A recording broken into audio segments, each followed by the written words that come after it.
I've reviewed quite a few different types of projectors on this channel, and I have been astounded by the matter of fact that how projectors are coming across these days.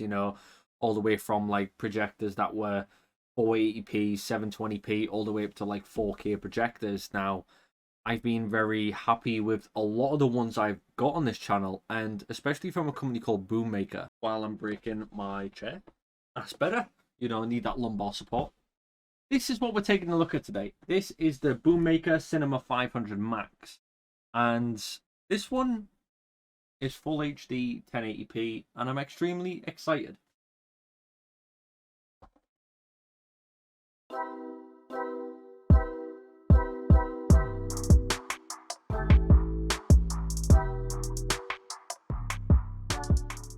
So guys, this is what we're looking at. This is the Boommaker Cinema 500 Max, and this is the master of all audio and video. So as we can see, this is full HD 1080p, and this is an LED projector. We'll have a little look on the back here. So what we've got here is, so we do have a native full HD 1080p, 2.4 gigahertz all the way up to 5.8G. We have multi-touch buttons, Bluetooth 5.0, as well as low input lag. So this is definitely something I've been very interested in reviewing. So let's get it unboxed, see what we get, and actually see what we're working with. So this is everything we get in the box. Everything from a remote control, the projector itself. We have a HDMI cable, main power cords. We have an audio cord, as well as the actual user manual itself, which is pretty cool. So starting off that we do have the red, yellow, and blue phase, also going up to a 3.5mm jack, allowing you to utilize like older audio supplies, or if you want to get this hooked up to an audio system, we can utilize this.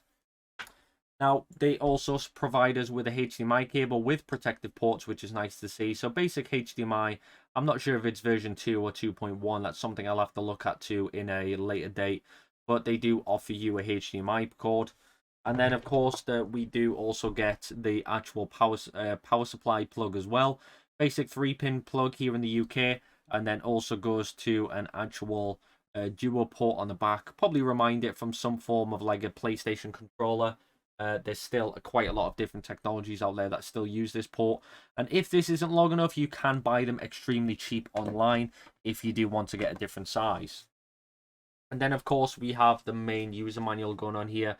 So this is going to tell you everything you need to know about the projector itself. So you are pretty much good to go. So let's have a look at the projector itself. So if we start from the front here, as we can see, we do have the Boommaker logo going on there. We do have a little RFD scanner going on here, so this will be for the remote. And then, of course, we have a lens cap that also shows the lens itself, which is pretty nice. So the lens cap is extremely strong and sturdy, so you don't have to worry about that getting damaged at all. Now, onto the side of the projector itself, it says here, please clean the dust cover monthly to avoid dust accumulation.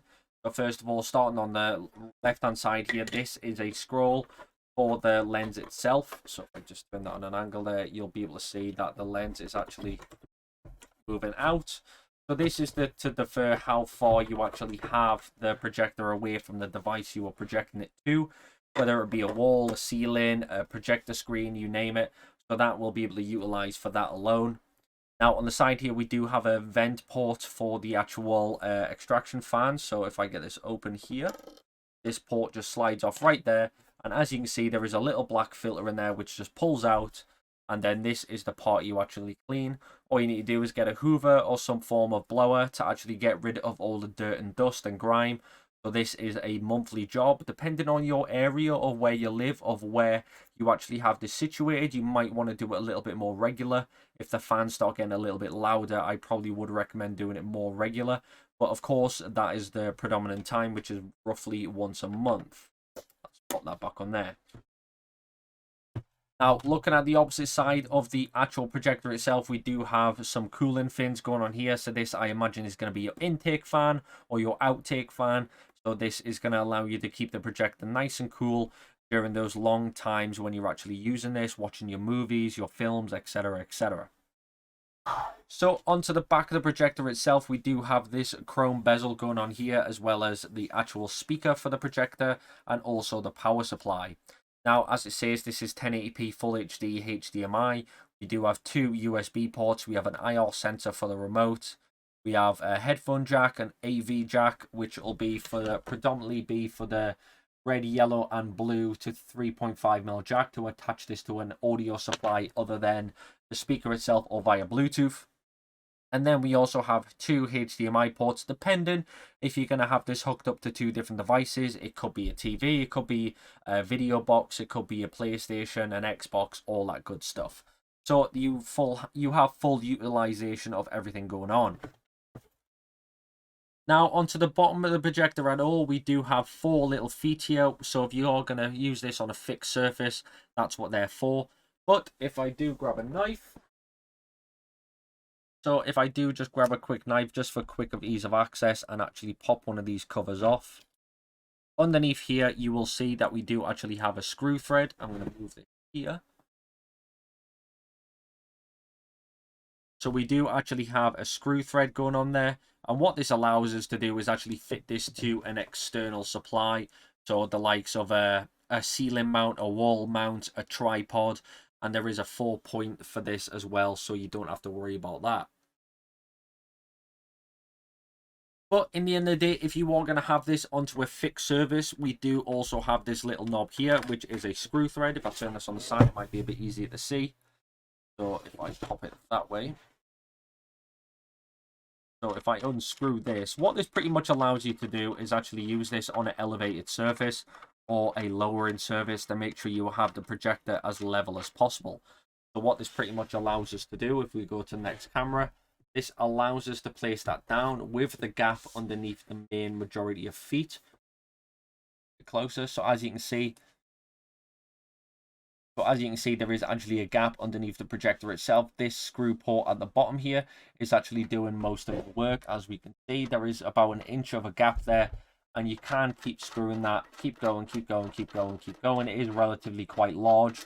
So if you do have quite a large expansion port, you can do that also. So what that basically allows you to do is fully center this device, making sure you get the best of the availability. As we can see, that's as high as it'll go, and my hand fully goes under that with both hands near enough. So you do get quite a large, you get about 1.5 inches to 2 inches of extra diameter there. So if you are going to project this directly from a desk to a wall, you have the full maneuverability to do so. Right, so get this screw back in. So as we can see from the controls here, we do have more of a silver bracket here with a more of a wood effect going on. We do have a basic on-off switch. We have back button, OK, left and right, up and down buttons going on here. So this is going to be to utilize anything you can without the remote. So that's there. Very nice design, very sleek design. These are touch buttons. They're not click buttons or anything. So when the projector is powered on, you can just simply click those buttons and just simply tap them like you would a touchscreen. So the only thing we've got left to do is go for the remote. As we can see, this is the remote here. We have our simple on-off switch. We have source and options button, as well as basic D-pad and the OK button. Now we do have a back button, home button, as well as I believe more of a menu button. And then we also have our brightness levels. We have night mode, mute mode, and then we can also change the size and orientation of the projector itself. So we don't have to worry about it not fitting the desired area we want this to actually project to. So what we actually need to do is actually test this out to see how well it actually works. So what I'm going to do is go get this set up into the bedroom where I've got the projector screen and the projector mounts already set up. So I'm going to go do that now. So I will see you in... So guys, this is what we are working with. This is the projector. Obviously, I've got it already pre-set up on a projector screen I already have in my home. Obviously, I will put some links down in the description where you can grab one if this is something that you are going to be looking into grabbing. But like I said, we're going to look at the main screen first. So this is the first thing you are presented with. This is your HDMI 1, 2, AV, and then you also have access from your iOS cast, your Miracast, your movies, music, photos, office suite, and then we also have some settings that we need to go through as well. So on the settings side, we do have a few. We have Wi-Fi settings, Bluetooth, projector image, system updates, other settings, as well as about the system. So Wi-Fi is pretty self-explanatory. Allows you to connect the device to any form of Wi-Fi. Bluetooth settings as well, so you can add any Bluetooth device. So if you want to connect a set of speakers up to this, obviously be my guest. And then we also have the projector settings. So this allows us to change the projector mode. So I've got mine at the front and where the ceiling is. Obviously, you can change it depending on the orientation you have. We also have keystone adjustment. So if we want to alter the image, depending on how we've got this sat. So if we have it directly too close, or if we have it, you know, at a different angle as well, we can have this set at multiple different types of keystrokes. But you relatively want to get it so your image is straight. Mine's slightly not, so I'm going to go for about 9 - 6. And then we also have other settings. So this allows you to do the power on option. So if you want it direct, if you want it standby, we have language settings as well as schedule shutdown. So if you're going to watch a long film and you want to shut down afterwards, you can do. Then we also have software updates. So this allows you to do either a local update from a USB drive, a online update. So this will allow you to do a local update from like from a SD card or a micro SD card, etc., as well as the online update and also factory reset as well. So, and then about is just pretty much going to tell you about the address and also the system version, which is nothing really exciting. But then if we go over to the top right hand corner, you can see there's a little USB mark there. That just basically means I've got a hard drive plugged in. So what we're going to do is go over to movies. This is going to show my USB, which is right there. And then we're going to head over to Avengers and we're going to stick a little bit of clip of a film on just so you can roughly see what this looks like in action. And obviously I'll go to a good part so it's not boring. So it's going to buffer. Don't worry about that. That's just part of the film. So we can see the menu bar down at the bottom. It's going to show us what film we're playing and it gives you a full area of different little features there that we can stop. You know, you can do everything to do with subtitles. You can do video subtitles, breakpoints, or video track, all that good stuff. But what we want to know is the quality. Now you can see already how good that quality is already. So like I said, we are in quite a dark room, but that really is phenomenal. What I'm going to do is turn the volume up a little bit. And for another, we have the Hulk.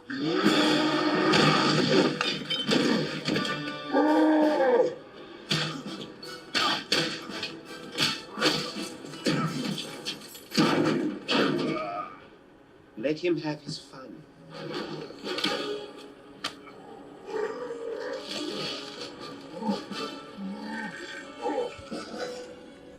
So as we can see there, the image really is as clear as it possibly can be. You're going to get a slight amount of distortion compared to the actual projector to the camera. Obviously, just because with it being a dark area and the aperture of the camera. But like I said, it is extremely clear. You see everything you need. And I have to admit, even the sound quality alone really is incredible. So I definitely have to recommend this. If you do want to go check one out for yourself, please do check the links in the video description. And as always, thanks very much for watching. So guys, there we were. That was the review regarding the Boommaker Cinema 500. And I have to admit, I am ecstatic for how it turned out. At the moment, this will be being installed into the living room area because we're changing out the TV. We're putting a projector there instead. And with this being quite a larger projector with a lot of mounting accessories on the bottom, this is going to be in the living room projecting. I think it's a 150-inch screen. I believe that's correct. You saw it just in the bedroom area, but this will be going onto a 150-inch screen, which I'm very excited about. But what I will do is in the video, I attach this onto a 4-point harness, a 4-point tripod, which was fitted to the wall. I'll put that in the video description as well, so you can see roughly how I actually connected this. I know a lot of you have been asking how. There is several ways you can mount these, of course. But even if you want this on the flat surface, the one thing I did like is the external thread here. I'll screw this out a little bit.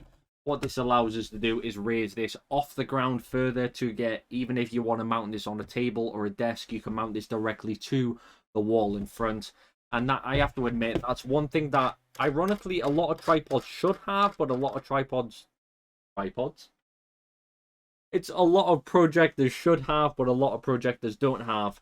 So on the cushion feet, like I said in the video, these little black stoppers, this is where your mounting hardware will fit. At the moment, they're stuck on. When you pull them out, there is a thread underneath, which is quite cool. And I just like the design as well. Like we said, the design from the front, they've got more of a brushed effect, which looks kind of like white wood, which is relatively really cool. And I also love the matter of fact that you can actually just remove the dust filters as easy as that. And then I can just pop that back in there. Little white case. That just clicks back in. and you are pretty much good to go. That's one thing I really did enjoy, the matter of fact, how easy it is to clean the filters. Depending on your house or area you have got this fitted, will depend on the amount of time you have to clean the filter. Obviously, you'll be experiencing, if your filter is blocked, you'll experience louder noises. So then, you can kind of telltale when you need to change it. But all in all, keeping a regular eye on the actual filter, depending on the area you are using, to actually know when to actually clean it. But that's just my own personal opinion. But I have to admit, it did extremely well when it came to just the basic projector sheet. You know, we played a little bit of a movie, and I have to admit, I was extremely ecstatic for how this actually performed. I like the size of it, I really do. The bigger size will definitely fit very well in my living room, which is going to be now my new TV, which is weird to say, but yeah, pretty much this is going to now be my new 150-inch TV. If you can buy a TV at 150-inch for cheaper, let me know. So if you do want to go check one of these out for yourself, head down the links in the description. All the links will be there for this, the mountain hardware, as well as the projector sheet. I'll put all that in the information so you don't have to worry about what you're buying or what you're getting. What you saw today is what I will put in the links in the description. But as always, if you do have any of the issues, drop them down in the comment section below. I am more than happy to help. But as always, don't forget to like, subscribe, and hit the notification bell so you don't miss out on any further videos. And also, have a blessed day.